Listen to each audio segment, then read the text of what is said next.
எந்த இடத்திற்கும் போகாத அனைத்து அமைச்சர்களும் இந்த நாட்டின் முதலமைச்சரும் இரவில் வருகிறார்கள் என்று சொன்னால் மக்கள் புரிந்து கொள்ள வேண்டும். இந்த மரணத்தை வைத்து ஆளுகின்ற அரசாங்கம் அரசியல் செய்ய பார்க்கிறது. இந்த மாவட்டத்தை சேர்ந்தவங்க வந்தா பிரச்சனை இல்ல, பக்கத்து மாவட்டத்தை சேர்ந்தவங்க வர்றாங்கன்னா நீங்க என்ன செஞ்சிருக்கணும்? காலேஜ் மைதானத்தையோ இல்ல ஒரு வாக்கிங் போறக்கூடிய மைதானத்தையோ நீங்க ஒதுக்கி கொடுத்திருக்கணும் அந்த மாவட்டத்தில். அப்பதான் உயிரிழப்புகள் வராம இருந்திருக்கும். இது யாரோட சதி என்பது மக்களுக்கு தெல்ல தெளிவா தெரியுது. போலீஸ் மந்திரியா இருக்கக்கூடிய திரு ஸ்டாலின் அவர்கள் இது முழு பொறுப்பேற்றுக்கணும். இந்த நாட்டின் முதல்வரா இருக்கிறார். இதே இடையில கூட அவர் பார்த்து தண்ணி பாட்டில் எல்லாம் கொடுக்கிறாரு. முடிஞ்ச அளவுக்கு அவர் உதவி பண்றாரு. ஒரு தலைவனால அவ்வளவுதான் முடியும். கள்ளக்குறிச்சியில சாராயத்தை குடிச்சு செத்தான். அன்னைக்கு அவசர கூட்டம் போடல, உடனே அந்த ஊருக்கு போய் சேரல திரு ஸ்டாலின். அதே வேங்கவே இல்ல, மலத்தை குடிச்சான், அங்கேயும் திரு ஸ்டாலின் அவர்கள் போகல. அப்பெல்லாம் தேர்தலுக்கு 2 வருஷம் இருக்குல்ல, பாத்துக்கலான்னு விட்டார். இன்னைக்கு அந்த தள்ளாத வயதிலும் அவர் இரவு நேரங்கள்ல போறாருன்னா 2 விஷயம். ஒண்ணு, தன்னோட குற்றத்தை மறைக்க, நம்ம ஒழுங்கா பாதுகாப்பு கொடுக்கல அதனால இறந்துட்டாங்க, அதுக்கு போகணும்னு ஒரு குற்ற உணர்ச்சியில போயிருக்கலாம். மக்களிடத்திலே நட்பெயரை இறங்க வேண்டும், விஜயை கெட்டவனாக சித்தரிக்கப்பட வேண்டும் என்பதற்காக தான் போயிருக்காங்க. இதுல சகோதரர் அன்பில் மகேஷ் பொய்யாமொழி ஒரு காணொலியில லைவ் 24 ஹவர்ஸ் லைவ் ஓடுது. அதுல அவரும் செந்தில் பாலாஜி நின்று சிரிச்சு பேசிக்கிட்டு இருக்காங்க. யாரு? மரணம் ஓலம் ஒலிக்கின்ற இடத்துல அன்பில் மகேஷ் பொய்யாமொழி சிரிக்கிறாரு. அவரு செந்தில் பாலாஜி பழம்பெரும் நடிகர் இல்லையா, அவர் சிரிப்பை கண்ட்ரோல் பண்றாரு. ஊடகத்துல பழியர்னு எடுத்து போடுறாங்க. ஒரு துக்கம் நடந்திருக்கு, பச்சை குழந்தைகளை இழந்திருக்கக்கூடிய தாய்மார்கள் மத்தியிலே பல்ல காட்டிட்டு நிக்கிறதுல என்ன அரசியல்? அப்ப உங்களுக்கு உண்மையான அக்கறை தமிழக மக்கள் மீது இல்லை என்பது இதோட வெளிப்பாடு. நான் துபாயில இருந்து வந்தேன்னு சொல்லி சின்னவர் சொல்றாரு, திரு உதயநிதி ஸ்டாலின். அவர் பல்வேறு கருத்துக்களை சொல்றார். ஆனா தயவு செய்து திராவிட முன்னேற்ற கழகத்தை சொல்றேன், இதை வச்சு அரசியல் பண்ணாதீங்க. நீங்க சொல்லுங்க, நீதிமன்றத்தில் வாதாடுங்க. நாங்க கேட்ட இடம் இது இல்ல, நாங்க சொன்ன இடம் இது இல்ல, காவல்துறை மெத்தனை போக்குனாலதான் எங்களுக்கு இவ்வளவு உயிரிழப்பு வந்துச்சுன்னு நீங்க சொல்லுங்க. ஏன் சொல்ல மாட்டேன்றீங்க? கட்டுக்கடமாமல் வருகின்ற கூட்டத்தை கண்ட்ரோல் பண்றதுதான் ஒரு தலைவனுக்குரிய ஒரு அழகு. தலைவன் என்ன சொல்லணும்னா, இந்த மாவட்டத்தை சேர்ந்தவங்க மட்டும் தான் வரணும், கர்ப்பிணி பெண்கள் வரக்கூடாதுன்னு அவர் உங்க தலைவர் சொல்றாரு. நீங்க கர்ப்பிணி பெண்ணு போய் நிக்கிறீங்க, குழந்தைகளோட வரக்கூடாதுன்னு சொல்றாரு, குழந்தைகளோட போய் நிக்கிறீங்க. அப்படி என்ன உங்களுக்கு?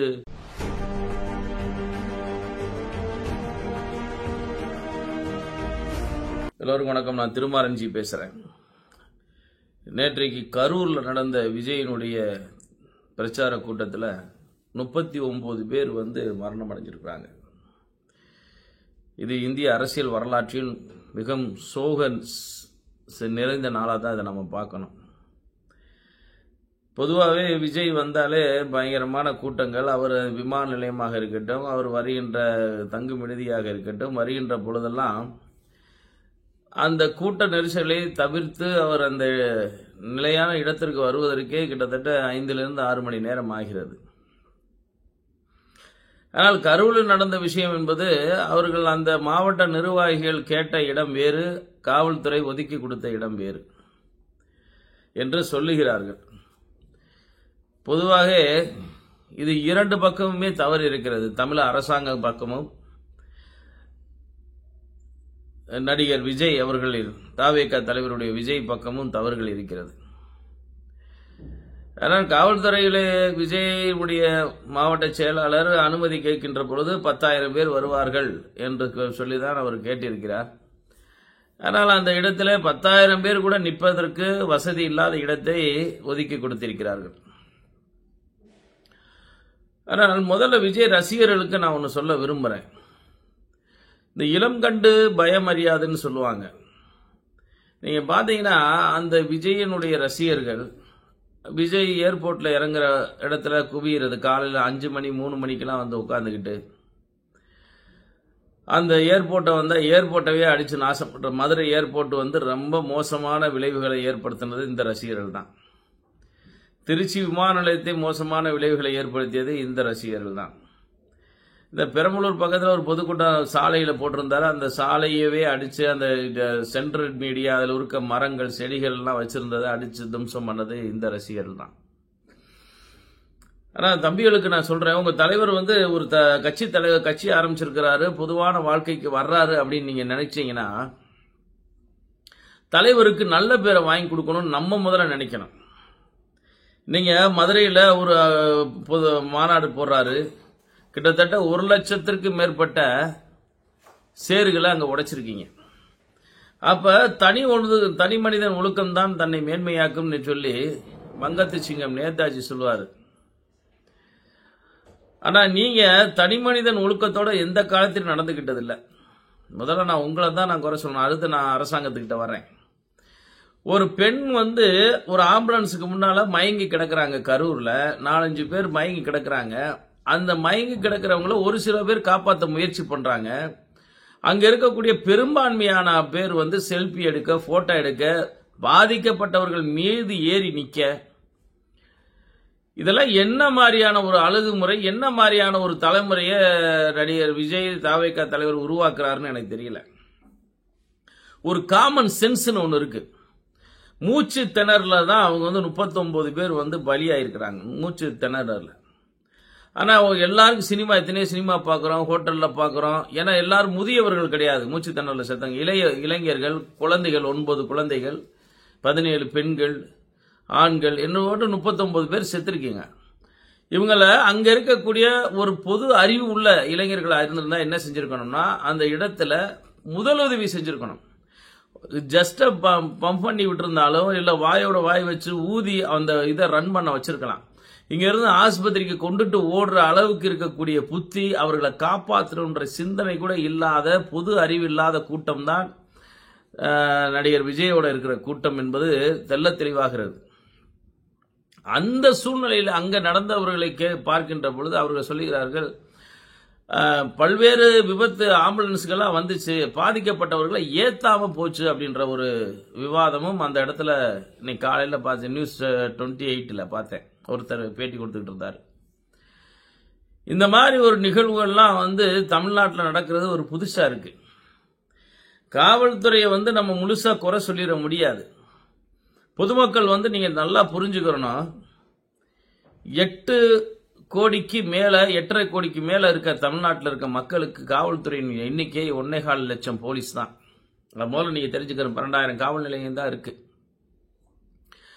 ஆனால் இதுல இருக்க காவலர்கள் எண்ணிக்கை லா அண்ட் ஆர்டர் எடுத்துக்கிட்டீங்கன்னா வெறும் 75,000 பேர் தான் இருப்பாங்க. இவங்களை வச்சு கட்டுப்படுற கூட்டங்களை கட்டுப்படுத்தலாம். நேற்றுக்கு அந்த கூட்டத்துக்குள்ள போலீஸ அடிக்க போறது, போலீஸை ஒரு 10 போலீஸ் என்ன செய்ய முடியும்? லட்சக்கணக்கான கூடியிருக்க இளைஞர்கள் மத்தியில பயம் அறியாதவன், அவனுக்கு என்ன நடக்குதுன்னே தெரியாதவன், வெளி உலகமே தெரியாதவன், அவன் தான் வர்றான். அம்மா நான் விஜய் பார்க்க போறேன், அப்பா விஜய் பார்க்க போறேன்னு சொல்லி வந்துட்டு அவனை செத்து கிடக்கிறான். அந்த தாய் மாறிலையும், தாய் அவளை சுமந்த மடியிலையும் தட்டி தட்டி அழுகின்ற பொழுது ஒரு குழந்தையை பத்த எந்த ஒரு கல் இதயத்துக்கும் நொறுங்கி போகும். எப்படிப்பட்டவனும் நொறுங்கிடுவான். ஆனா இத கூட வந்து திராவிட முன்னேற்ற கழகம் அரசியலாக்க பார்க்குது. காவலர்கள் வந்து சரியான இடத்தை ஒதுக்கி, இப்படி ஒரு நடிகர் வர்றாரு அப்படின்னா அவருக்கு நிறைய கூடுதுன்னா இது ஒரு முதல் கூட்டம் இல்ல கரூர்ல போடுறது. இது வந்து ஒரு 5வது கூட்டமோ 6வது கூட்டமோ. ஒவ்வொரு கூட்டத்தையும் இந்த காவல்துறை, தமிழ்நாடு காவல்துறை பாக்குறீங்க. நீங்க என்ன செஞ்சிருக்கணும்? ஸோ இவரை ரோட்டிலேயோ இதுலயோ வச்சு அதை சுத்தப்படாதுங்க. நீங்க சொல்ற ஆட்களை விட ஆட்கள் அதிகமாக வர்றாங்க. பக்கத்து மாவட்டத்தில இருந்துலாம் வர்றாங்க. இந்த மாவட்டத்தை சேர்ந்தவங்க வந்தா பிரச்சனை இல்லை. பக்கத்து மாவட்டத்தை சேர்ந்தவங்க வர்றாங்கன்னா நீங்க என்ன செஞ்சிருக்கணும்? ஒரு காலேஜ் மைதானத்தையோ இல்ல ஒரு வாக்கிங் போறக்கூடிய மைதானத்தையோ நீங்க ஒதுக்கி கொடுத்துருக்கணும் அந்த மாவட்டத்தில். அப்பதான் உயிரிழப்புகள் வந்து வராம இருந்திருக்கும். இது யாரோட சதின்றது இப்ப ஒரு நபர் கமிஷன் அமைச்சிருக்காங்க. அந்த ஒரு நபர் கமிஷன் மேல எங்களுக்கு நம்பிக்கை இல்லை. இது யாரோட சதி என்பது மக்களுக்கு தெள்ள தெளிவா தெரியுது.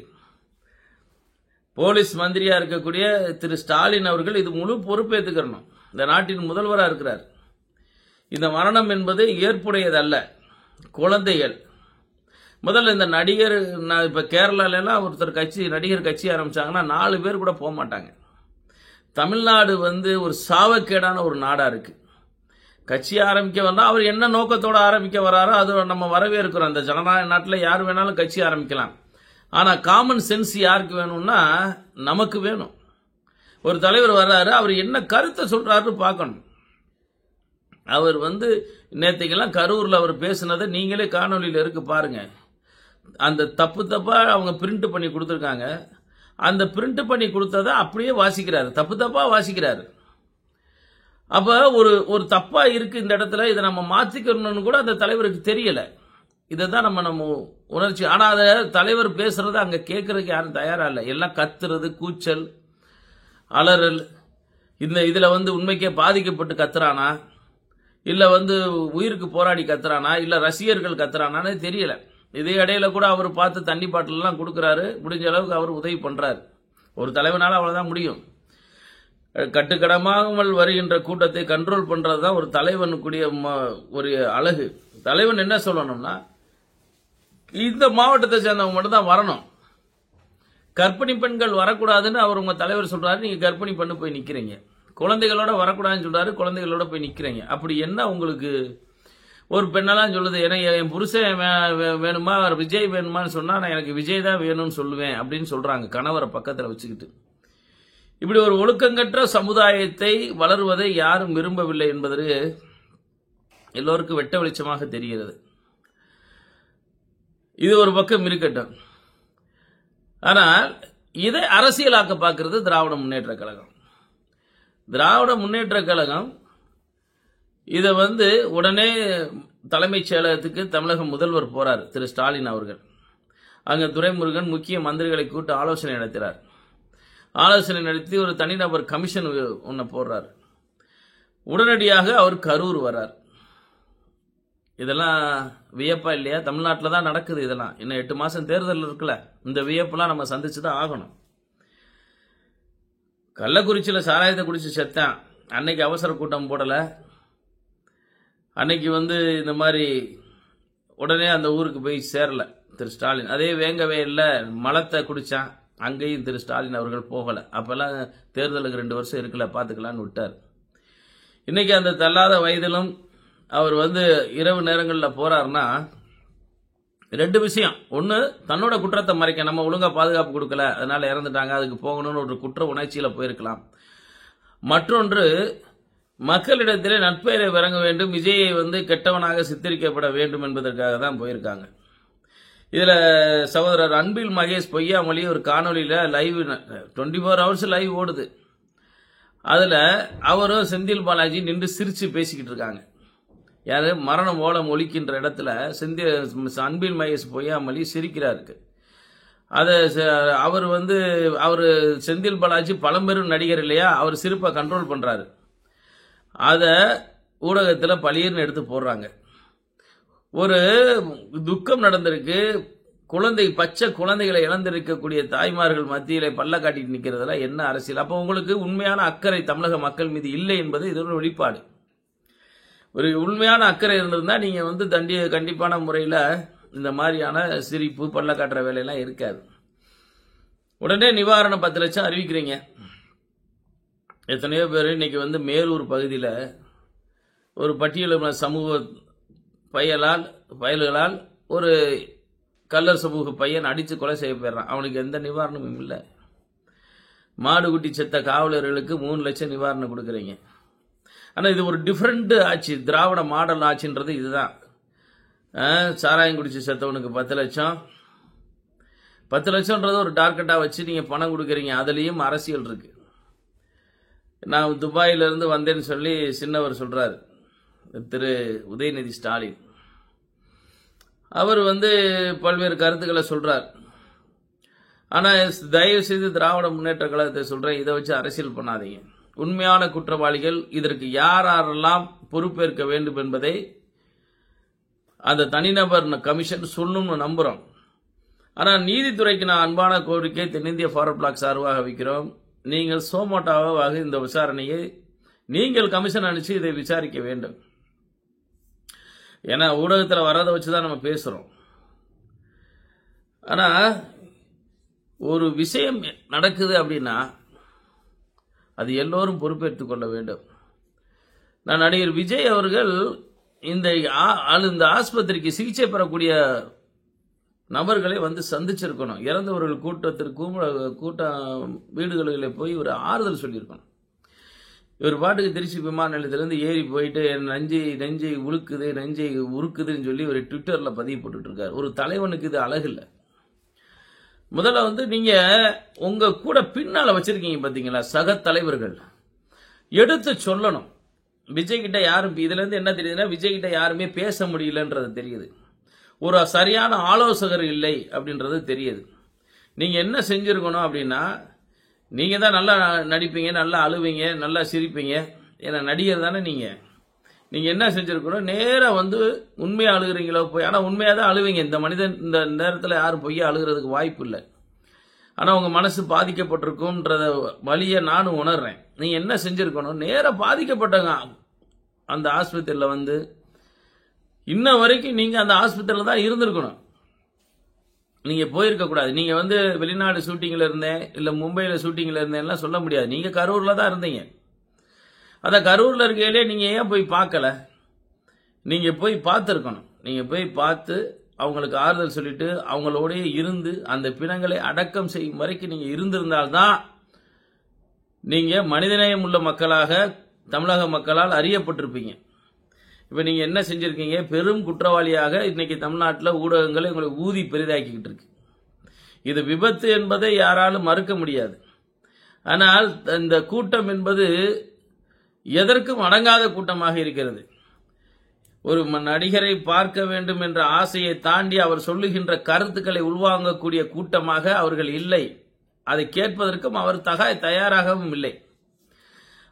நீங்க பஸ்ஸில் அவர் விஜய் அவர்கள் பஸ்ஸில் போகையிலே அந்த சற்றை இறக்கி விட்டதா சொல்றாங்க. அதனாலதான் கூட்ட நெரிசல் ஏற்பட்டுச்சு.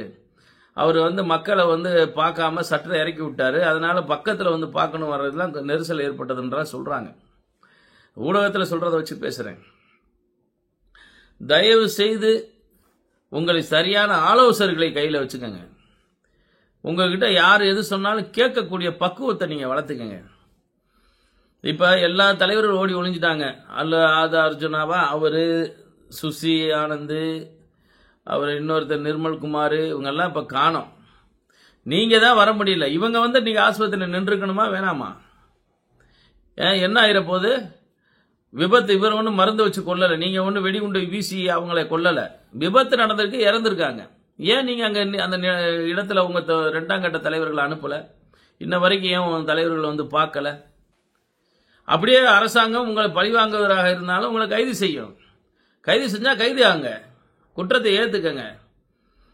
நீங்க சொல்லுங்க, நீதிமன்றத்தில் வாதாடுங்க. நாங்க கேட்ட இடம் இது இல்ல, நாங்க சொன்ன இடம் இது இல்ல, காவல்துறை மெத்தனை போக்குனாலதான் எங்களுக்கு இவ்வளவு உயிரிழப்பு வந்துச்சுன்னு நீங்க சொல்லுங்க. ஏன் சொல்ல மாட்டேன்றீங்க? இன்ன வரைக்கும் தமிழக அரசாங்கம் நிவாரணம் அறிவிச்சிருக்காங்க. நீங்க ஒரு அரசியல் கட்சி தலைவர், இன்ன வரைக்கும் நிவாரணம் அறிவிக்கல. நீங்க நிவாரணம் அறிவிக்கணும். அந்த குடும்பங்களை நேரில் சென்று பார்க்கணும். இன்னும் ஒண்ணு கெட்டு போயிடல. இன்னும் 12 மணி நேரம் இருக்கு, இல்ல 24 மணி நேரம் இருக்கு. இன்னும் சிகிச்சை பெற்றுக்கிட்டு இருக்காங்க. இறந்தவங்க உடல்கள் இன்னும் வெளியே தான் இருக்கு, இன்னும் புதைக்கப்படல. நீங்க உடனடியாக போய் அதை பார்க்கணும். இல்லைன்னா இது உங்க அரசியலுக்கே இது ஒரு பின் விளைவை ஏற்படுத்தும். குறிப்பா தமிழக அரசாங்கம் எந்த இடத்திற்கும் போகாத அனைத்து அமைச்சர்களும் இந்த நாட்டின் முதலமைச்சரும் இரவில் வருகிறார்கள் என்று சொன்னால் மக்கள் புரிந்து கொள்ள வேண்டும். இந்த மரணத்தை வைத்து ஆளுகின்ற அரசாங்கம் அரசியல் செய்ய பார்க்கிறது. ஆனால் வருகின்ற காலம் 2026 இதையெல்லாம் மக்கள் பொறுமையாக வேடிக்கை பார்த்து கொண்டிருக்கிறார்கள். நல்ல விடையை தருவார்கள் என்று நான் நம்புகிறேன். இறந்த அனைத்து குடும்பங்களுக்கும் விஜய் அவர்கள் சார்பாக தலா 1 கோடி ரூபாய், உங்க தாவேகா சார்பாக தலா 1 கோடி ரூபாய் நீங்க வழங்கணும். 39 கோடி என்பது உங்களுக்கு பெரிதான விஷயம் அல்ல. தலா 1 கோடி நீங்கள் வழங்க வேண்டும். அந்த எத்தனை கோடி வழங்கினாலும் அந்த இறப்புக்கு ஈடாகாது. ஆனால் ஒரு சிறு ஆறுதலாக 39 பேருக்கு 39 கோடி ரூபாய் நீங்கள் வழங்க வேண்டும். காயம் பெற்றவர்களுக்கு 10 லட்சம் ரூபாய் நிதி வழங்க வேண்டும் என்று தென்னிந்திய ஃபார்வர்ட் பிளாக் சார்பாக நாங்கள் உங்கள் கோரிக்கை வைக்கிறோம். அரசியலில் எதுவும் நடக்கும் என்பதை தாவேகா தலைவர் திரு விஜய் அவர்கள் புரிந்து கொள்ள வேண்டும். அவர் பேசையிலே நாகரிகத்தோடு பேச கற்றுக்கொள்ள வேண்டும். அங்கிள், டாடி அப்படின்றதெல்லாம் குறைச்சிக்கிட்டு ஒரு அரசியல் கட்சி தலைவராக யாரை பேசினாலும் திரு என்ற வார்த்தையை முன்னெடுத்து அவர் பேச வேண்டும். அதன் பேசாதன் விளைவுதான் இன்றைக்கு உங்கள் அனைவர் மீதும் வழக்குகள் பாய்ந்து கொண்டிருக்கிறது, பழிவாங்கும் படலம் நடந்து கொண்டிருக்கிறது என்பதை நீங்கள் புரிந்து கொண்டு இறந்த குடும்பத்திற்கும், குழந்தை இழந்த தாய்க்கும், மகனை இழந்த பெற்றோருக்கும் தென்னிந்திய ஃபார்வர்ட் பிளாக் சார்பாக ஆழ்ந்த இரங்கலை தெரிவித்து விடைபெறுகிறேன்.